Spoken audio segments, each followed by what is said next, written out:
Bonjour à toutes, bonjour à tous. Merci d'être là ce matin ensemble à l'occasion de cette table ronde organisée par la Fédération nationale des travaux publics. Concilier projet de travaux publics et biodiversité, c'est une réflexion qui s'engage dès l'amont de l'organisation d'un chantier, pendant et après, évidemment. On va parler de tout ça alors que la 6e extinction de masse de la biodiversité est aujourd'hui un sujet majeur. Comment est-ce que je peux être un maire, un élu responsable face à toutes les injonctions qui se posent à moi, que ce soit à la fois vouloir développer mon territoire et dans le même temps être responsable du territoire dont j'ai la charge.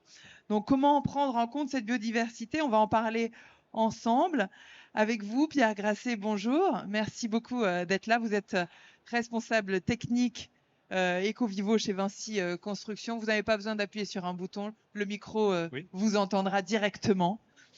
Donc voilà, merci d'être avec nous. Vous faites partie aussi d'un groupe de travail de la Fédération nationale des travaux publics. On va revenir un petit peu sur tout ça. Et vous êtes spécialisé aussi sur les espèces exotiques. Et donc, vous allez nous expliquer ce à quoi il faut faire attention justement lorsqu'on est un maire par rapport au développement de travaux. Bonjour à vous, Romuald. Vous êtes Romuald Peton, responsable QSE Vinci Énergie, président de la commission environnement du CERS. Le CERS, c'est le syndicat des électriciens, on va dire. Donc, vous allez apporter toute une dimension et une réflexion sur la pollution dite lumineuse. Vous allez nous éclairer là-dessus sans mauvais jeu de mots. Et puis, bonjour à vous, Joachim Lemery. Merci d'être avec nous. Vous êtes dirigeant fondateur du cabinet Supplément d'âme, qui est très joliment nommé. Et vous avez travaillé par ailleurs pendant une belle vingtaine d'années chez FH, chez Vinci. Et vous avez toute une expertise aussi à apporter aux différents élus qui nous écoutent. Messieurs, pour commencer, on parle de travaux publics, d'infrastructures, c'est une chose, à peu près on voit de quoi on parle. On parle aussi de biodiversité. Alors, je pense qu'il y a beaucoup de gens qui savent de quoi il s'agit, mais j'aimerais qu'on définisse un petit peu le mot au-delà de la faune, de la flore. Quand on parle de biodiversité, de quoi est-ce qu'on parle? Je vais vous donner la parole pour commencer, Joachim Lemery. De quoi s'agit-il? Bien bonjour à tous. J'ai pas la prétention de savoir ou de dire la vraie définition, on va dire Vous n'êtes pas la théorique, rousse, c'est pas ça que je vous académique, dis. mais mon interprétation des choses, c'est que, et j'aime à le dire assez souvent, et c'est pas une expression qui est la mienne, c'est que la biodiversité, c'est un peu notre assurance vie, au sens où, d'abord, c'est quelque chose de systémique. On a tous besoin du vivant et on a même du vivant à l'intérieur de nous-mêmes. Et donc, c'est un peu le lien entre beaucoup d'éléments de notre environnement. C'est pas un sujet à part. En fait, ce qui est intéressant à la biodiversité, c'est que c'est un tout et qu'il faut le prendre comme tel. Alors évidemment, il y a des espèces, il y a des habitats naturels, il y a de la génétique, tout ça compose la biodiversité, mais c'est une assurance vie parce que prendre soin des éléments naturels qui viennent nous protéger, par exemple des inondations, eh bien c'est un petit peu comme une assurance vie, tout simplement. Tout simplement, ce sujet complexe et tout simplement, c'est exactement ça. Joachim, peut-être, Pierre Grasset, on comprend bien que c'est un tout, c'est une symbiose, donc c'est quelque chose d'assez complexe. En même temps, vous vous dites, face à cette complexité, c'est une affaire de bon sens.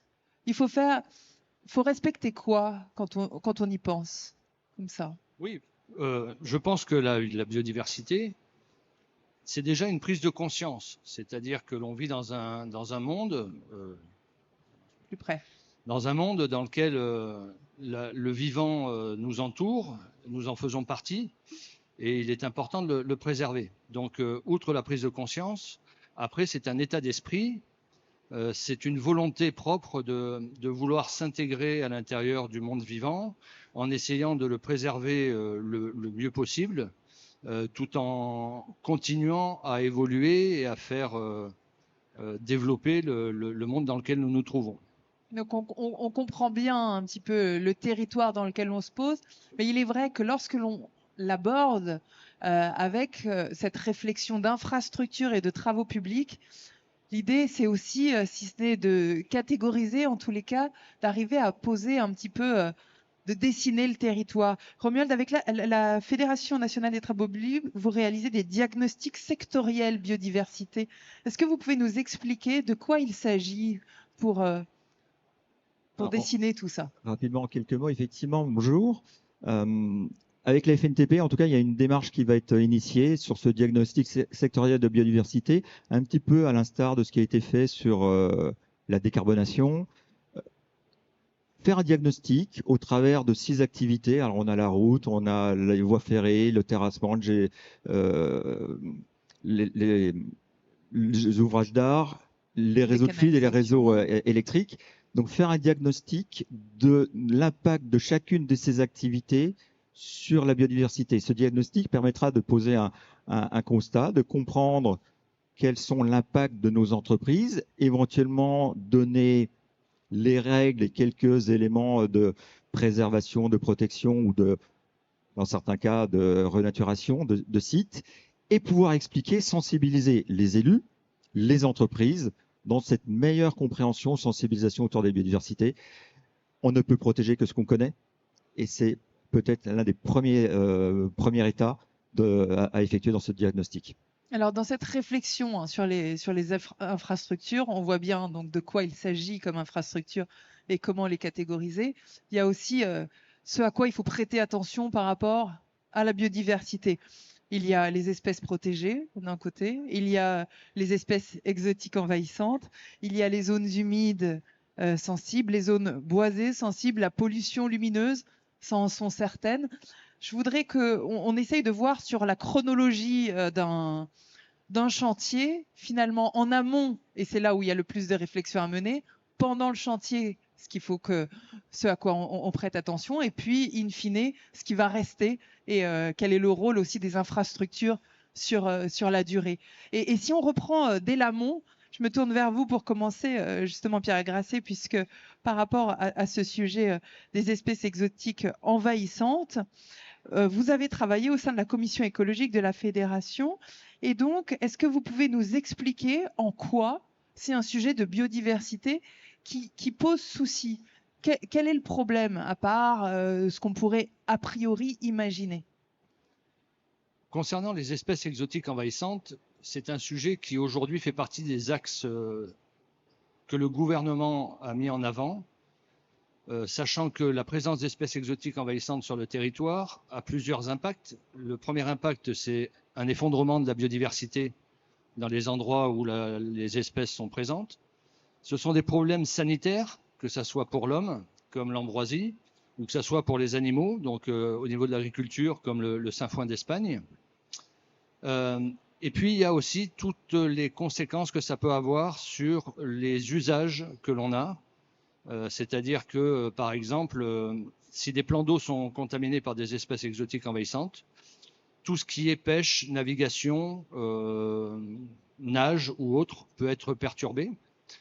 Et ce qu'il faut savoir, c'est que ces dernières années, les budgets qui ont été dépensés pour lutter contre les espèces exotiques envahissantes en Europe continentale s'élèvent à plusieurs milliards d'euros, et qu'il y a aujourd'hui une nécessité d'intervenir le plus rapidement possible sur les infestations qui apparaissent sur nos territoires, car plus la prise de connaissance est rapide, moins les espèces se sont développées et plus les actions pour y remédier sont importantes. Bien sûr. Il y a aussi cette cause d'érosion qui est centrale. Que dit la loi aujourd'hui par rapport à ça? Alors, au jour d'aujourd'hui, la réglementation est en train de se mettre en place. Donc, il y a une réglementation européenne qui a décrit une liste qui est mise à jour régulièrement des espèces préoccupantes pour l'Europe, qui engage les entreprises qui sont soumises au traitement de ces espèces à certaines règles, qui interdisent la commercialisation, l'introduction sur le territoire, la dissémination dans le milieu naturel. Outre cette réglementation européenne, il y a la réglementation nationale qui, elle aussi, s'étoffe régulièrement et prend des décisions en ce qui concerne les plans stratégiques de lutte contre les espèces exotiques envahissantes, que ce soit la faune, mais également la flore. Donc on saisit bien en fait l'urgence et l'importance du sujet, qui est beaucoup plus bien plus majeur que ce qu'on pourrait a priori peut-être l'imaginer. Par rapport aux outils qui peuvent être mis à disposition justement d'un élu qui découvre l'ampleur et l'importance du sujet, vous avez mis en place quelque chose aussi avec la fédération. Est-ce que vous pouvez nous expliquer de quoi il s'agit? Donc, il a été constaté que la reconnaissance des espèces exotiques envahissantes était quand même une spécificité et un métier. Et donc, il existe au jour d'aujourd'hui de nombreuses structures qui essaient de tenir à jour le niveau d'infestation au niveau national. Mais il y a quelques applications qui existent pour l'identification des plantes, mais que ça soit aussi bien des plantes protégées que des plantes exotiques envahissantes ou que des plantes quelconques. Et donc, la Fédération nationale des travaux publics souhaite mettre en place une application spécifique sur les espèces exotiques envahissantes qui permettrait à tout un chacun, à l'aide de cette application, dans un premier temps, de pouvoir identifier, lever des doutes sur la reconnaissance et l'identification de ces espèces, de manière à pouvoir mettre en place rapidement des protocoles de gestion ou de traitement, de manière à pouvoir limiter l'investation du territoire. Donc concrètement, c'est quoi? C'est une sorte de shazamisation, Oui, un Google Lens, c'est un peu, parlez-moi moderne. c'est un peu l'équivalent de PlanteNet que vous pouvez Ouais. connaître sur vos smartphones. C'est donc à l'aide d'une photographie, une identification et, outre l'identification, éventuellement donner les espèces qui peuvent être très proches et qui, elles, ne sont pas exotiques et qui, au contraire, peuvent être protégées.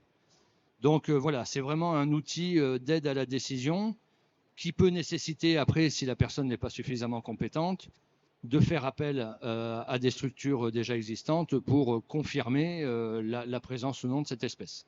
En tous les cas, c'est une aide déjà très importante. Romuald, peut-on, par rapport à la biodiversité nocturne, expliquez-nous un petit peu de quoi il s'agit quand vous dites qu'il faut avoir une vision large d'un corridor écologique.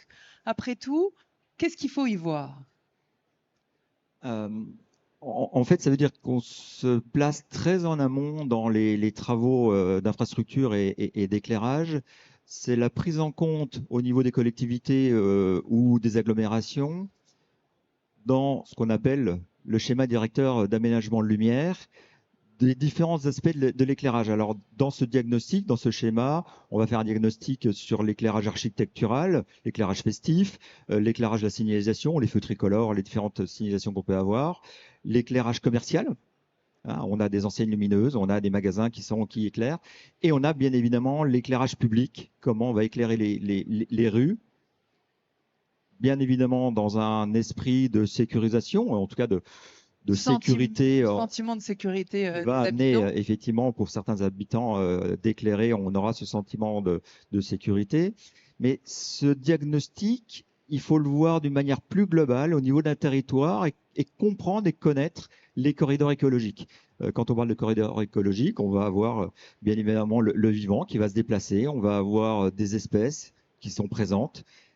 Et ce schéma, il doit s'inscrire dans cette vision globale et pas uniquement derrière dans la définition des travaux sur une rue sans prendre en compte ce schéma de directeur d'aménagement lumière. Il a aussi d'autres intérêts, bien évidemment en termes de biodiversité. Et je pense que là, il y a, que ce soit pour les collectivités, pour les entreprises, un vrai enjeu aujourd'hui. On parle d'économie d'énergie.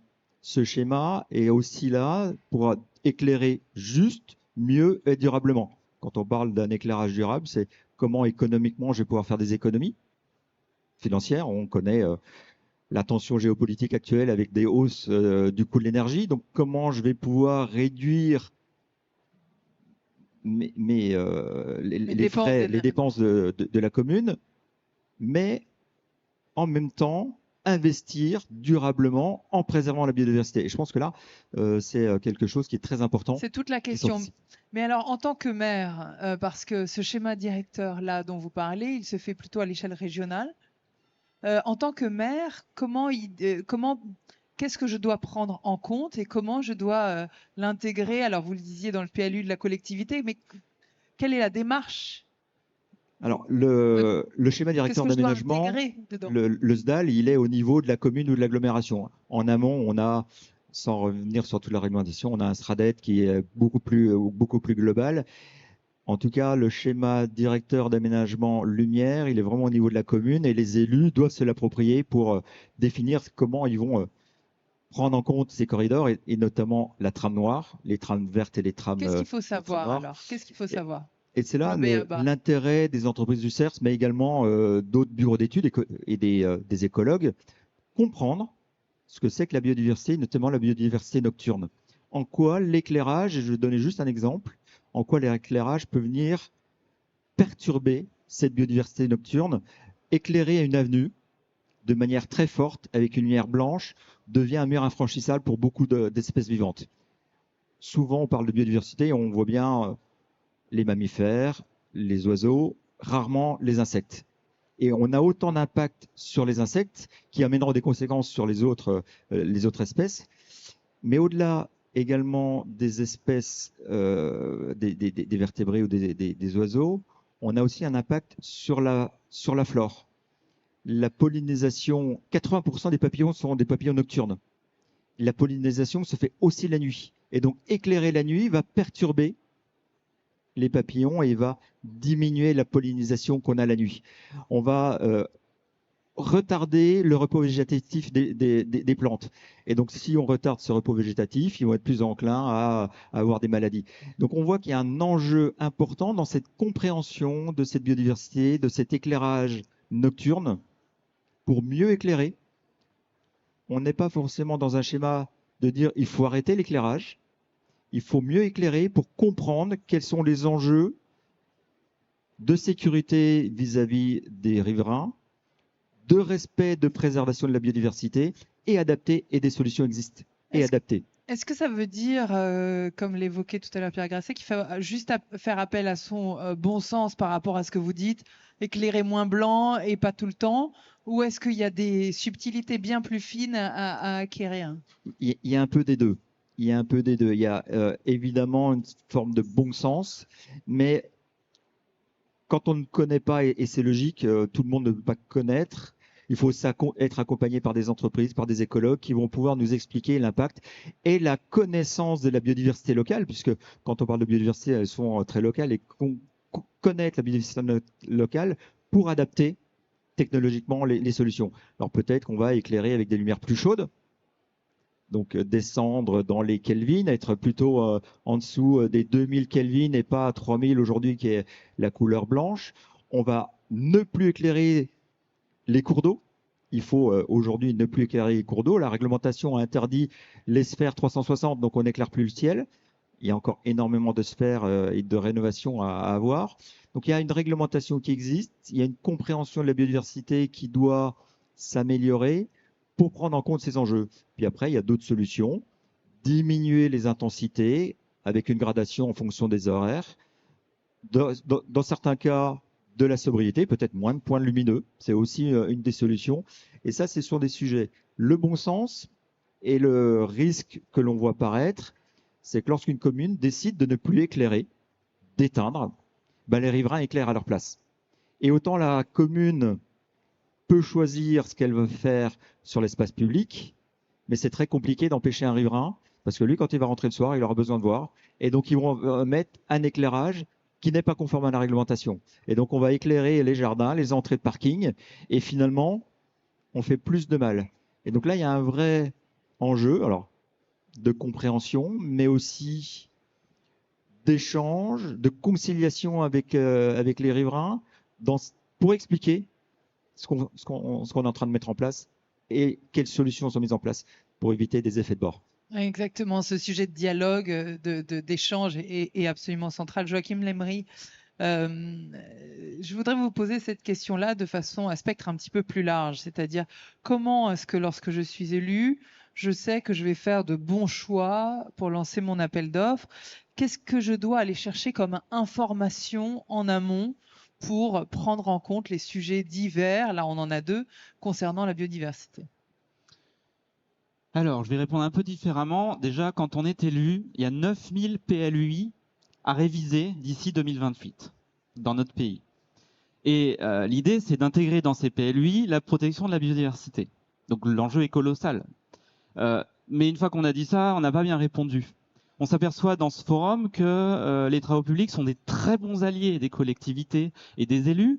La preuve, elles connaissent très bien les impacts qu'elles peuvent avoir sur la biodiversité. Et même, elles trouvent et elles travaillent les outils pour à la fois l'analyser, espèces exotiques envahissantes, fait majeur d'érosion de la biodiversité, mais aussi typiquement la pollution lumineuse, parce que dans les mairies, dans les communes, on éclaire, etc. Il pourrait y avoir d'autres types d'impacts. Donc la connaissance des typologies d'impact, elle est là, elle est connue. Il suffit juste de faire quelques formations, de se parler. Le Salon des maires est parfait pour ça.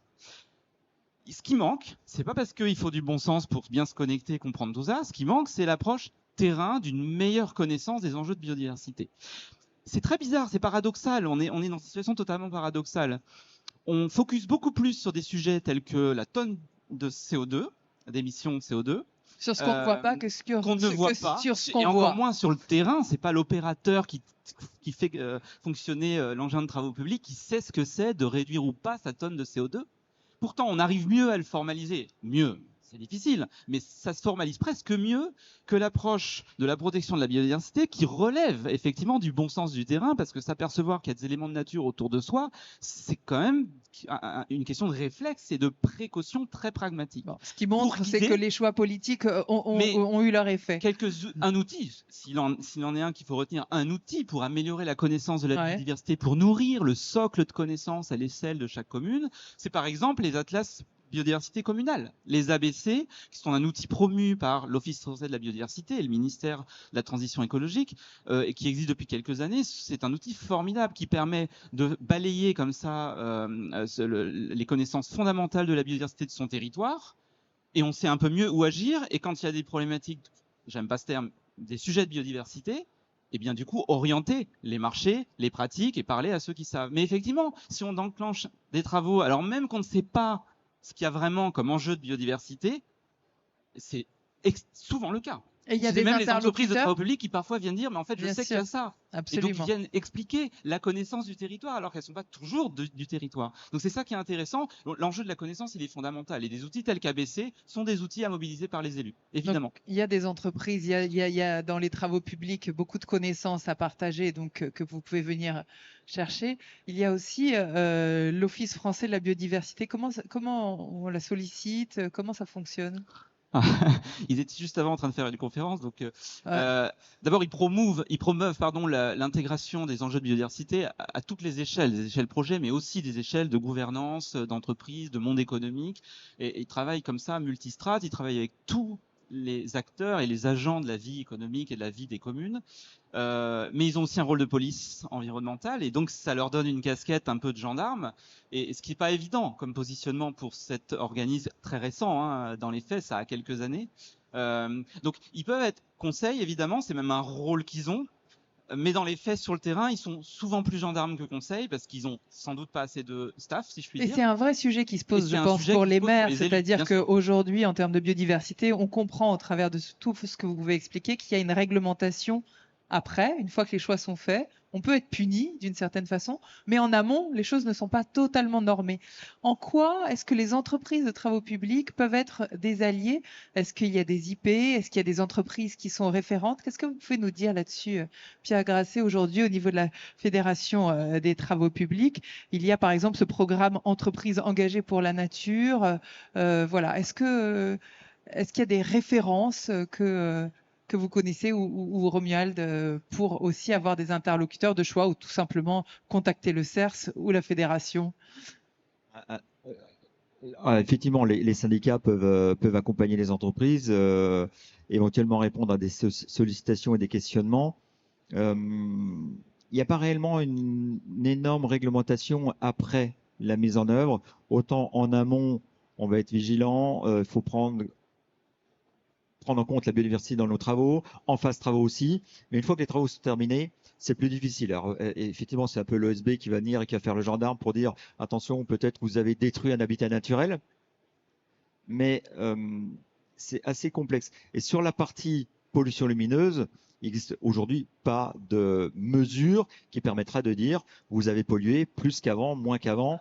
Et là, il y a tout un enjeu aussi dans la définition, ou en tout cas la construction d'outils de mesure sur cette pollution lumineuse, mais de manière un peu globale, hein, la biodiversité. Aujourd'hui, on sait compter les tonnes de carbone, on ne sait pas compter des mètres carrés de biodiversité, par exemple. On commence à avoir des réglementations, on commence à avoir des choses, mais c'est pas encore ni dans les contrats, ni dans les éléments.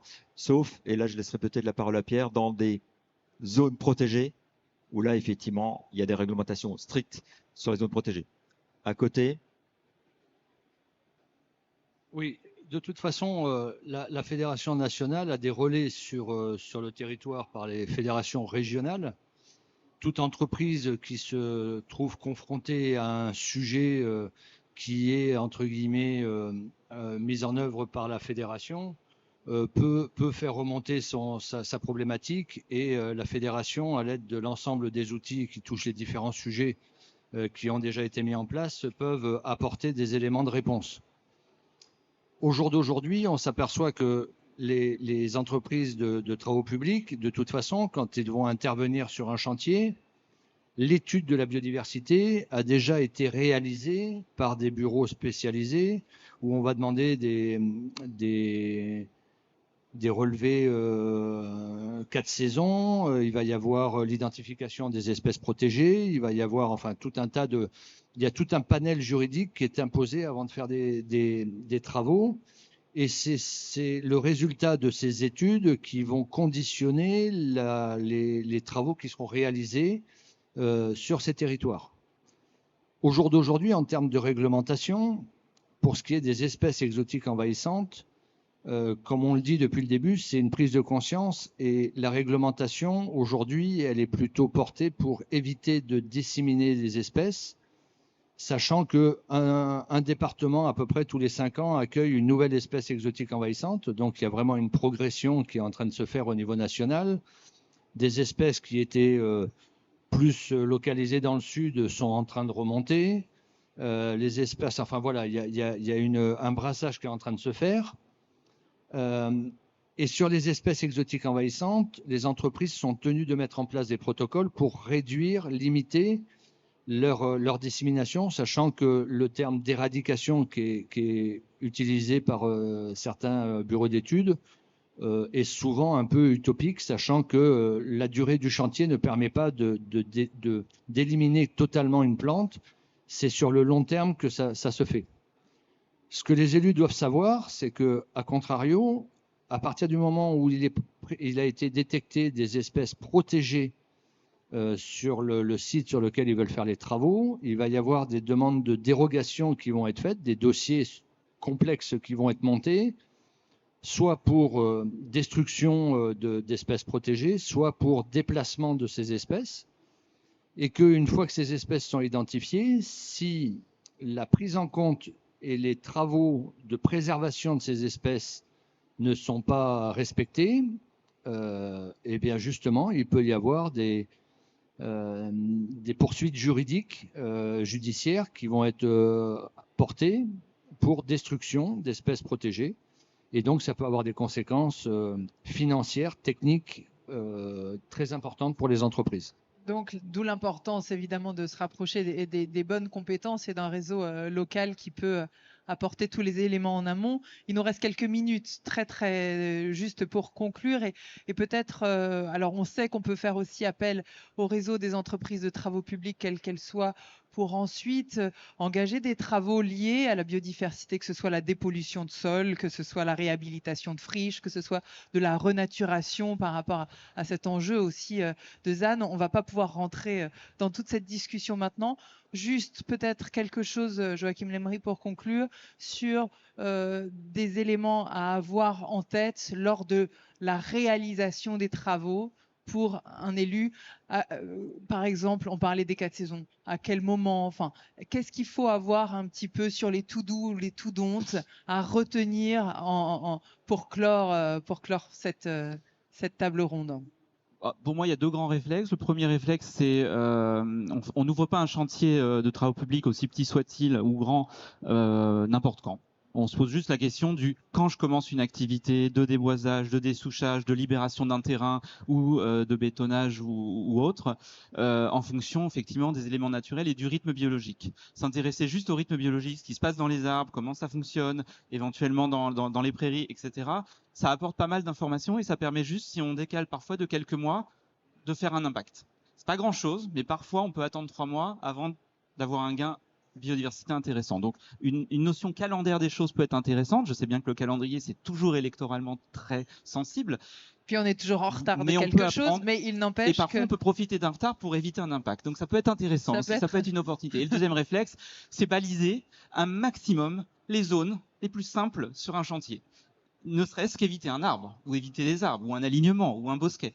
Baliser, ce qui veut dire connaître un tout petit peu, avoir fait son repérage de chantier. Quand on prend possession d'un terrain qu'on va mettre en chantier, ça veut dire juste faire un petit tour des lieux. Et ça, c'est important. C'est un réflexe de base.